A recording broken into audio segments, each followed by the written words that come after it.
शास्त्रों के गूढ़ रहस्यों को अपने शिष्यों को समझा रहा है या उसने समझा दिया है, वह पक्का गुरु है, एक नंबर का गुरु। गार्यते विज्ञापयते शास्त्र रहस्यमिति गुरु। जिसने शास्त्रों के रहस्य को, जिस जनमानस को सुना दिया है, बता दिया है कि शास्त्र क्या है, ये ग्रंथ क्या है, इनमें क्या छिपा हुआ है, वह गुरु है।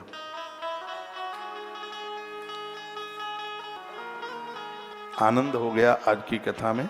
फिर कहा गया गकार सिद्धदा प्रोक्तो रेप पापस्हारक उकारो विष्णुरव्यक्त स्तृतीयात्मा गुरु परः। इस श्लोक का अर्थ है, कहा गया है इसमें जो गुरु में जो गा शब्द है ना, गा अक्षर सिद्धिदायक कहा गया है और रा पाप का हरण करने वाला है। तो इसका मतलब क्या है, जिस समय आप गु शब्द कहते हैं उस समय सिद्धियां आपके पास आ जाती हैं, और जिस समय आप रू शब्द कहते हैं उसी समय पाप हमारी जगह छोड़ करके भाग जाते हैं। गुरु शब्द की व्याख्या, हाँ देखो गुरु शब्द की क्या व्याख्या है। गकार सिद्धता प्रोक्तो, जिस समय आप गु शब्द कहा, आपने एक ही शब्द बोला है GU गु, तो कहा गया कि शब्द बोलते ही सिद्धियां आपके पास आ जाती हैं, भगवती सत्ता पास चल के आ जाती है। एक वाइब्रेशन, एक करंट चल के उतर के आता है सिर्फ एक शब्द बोलने से। और जब आप रुष शब्द बोल देते हैं, दूसरा शब्द बोल देते हैं, अंतस में पड़ा हुआ पाप उसी समय भागने में लग जाता है। तो गुरु शब्द का अर्थ है भगवान की कृपा उतरे और हमारे पाप हमें छोड़ के भाग जाएं, उसे गुरु कहते हैं।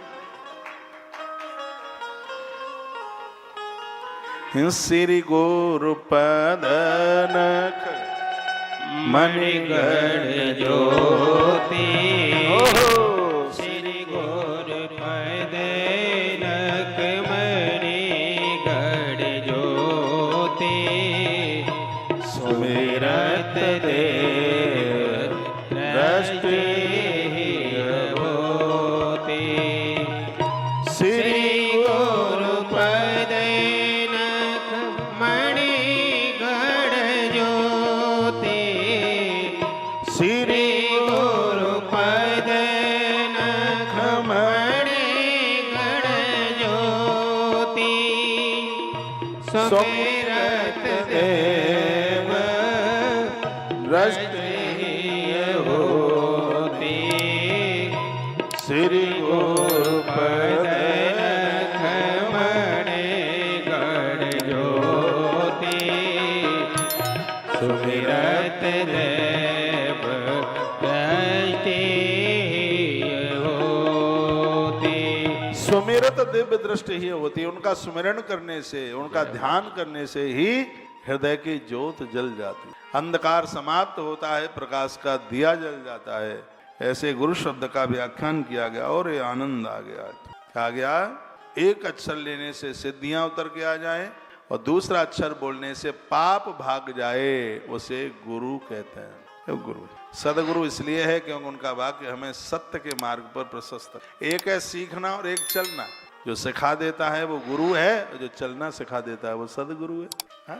एक तो चीज सीख जाए, आप स्वेटर बुन लेते हैं, योग्यता आपके पास में, और एक है आप स्वेटर बना देते हैं, उसे करके बता दें। तो गुरु जब शिष्य के ऊपर कृपा करता है तो वो सिखाता ही नहीं है, तो वो उससे कराना भी आरंभ कर देता है कि अब तुम करो। क्या अद्भुत व्याख्यान रामदेवरा बाबा जी ने किया है। आपको करोड़ों बार प्रणाम है, आनंद आ गया। कथा तो 3 ही दिन की थी, कथा 30 दिन की होनी